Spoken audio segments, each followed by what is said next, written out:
feast of the unleavened bread. Now this day will be a memorial to you, and you shall keep it as a feast to the Lord throughout your generations. You are to celebrate it as an ordinance forever, in the celebration of the Passover in future years. 7 days you shall eat unleavened bread, but on the first day you shall remove the leaven from your houses, because it represents the spread of sin. For whoever eats leavened bread on the first day through the 7th day, that person shall be cut off and excluded from the atonement made for Israel. The first day of this feast you shall have a holy and solemn assembly, and on the 7th day there shall be another holy and solemn assembly. No work of any kind shall be done those days, except for the preparation of food which every person must eat. Only that may be done for you. You shall observe the feast of unleavened bread, because of this very day I brought your hosts, grouped according to tribal armies, out of the land of Egypt. Therefore you shall observe this day throughout your generations as an ordinance forever. And it goes on to tell them what to do with the Passover lamb, because it's going to be a memorial for their redemption.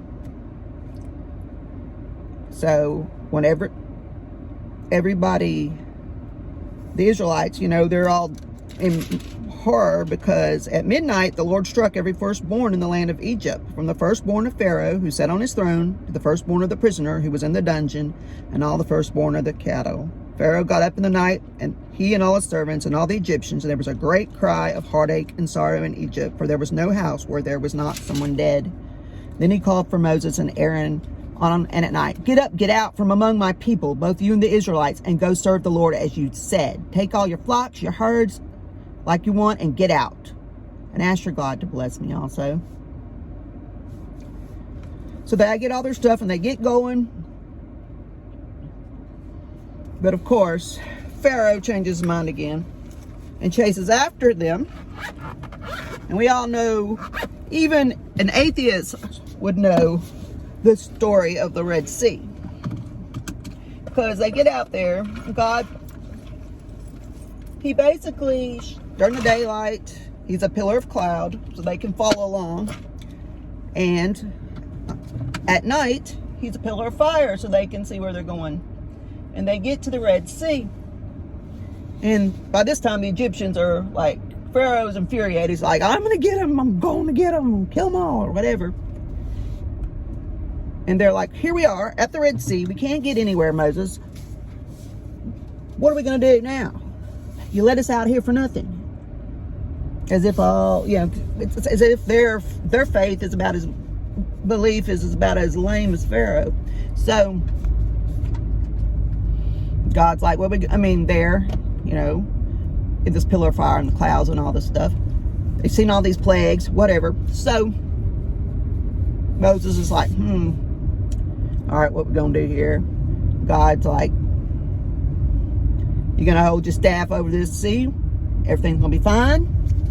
So he tells the Israelites, be courageous and of good courage. Stand still and I'm not holding the Bible so I can quote it perfectly. Stand still and see your deliverance. Parts the Red Sea. They go across. Like a great wind blew it apart, and the water's like a wall on each side. They cross. They get across. It takes a little bit.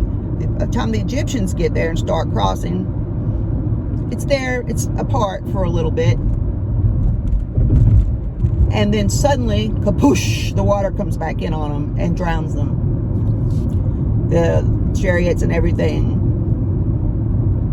Horses, soldiers, possibly Pharaoh. And a lot of people think this is ridiculous or don't believe this or whatever. But there have been archaeological things where they've gone down there and found chariot wheels. Whatever they were made out of was preserved by something down there.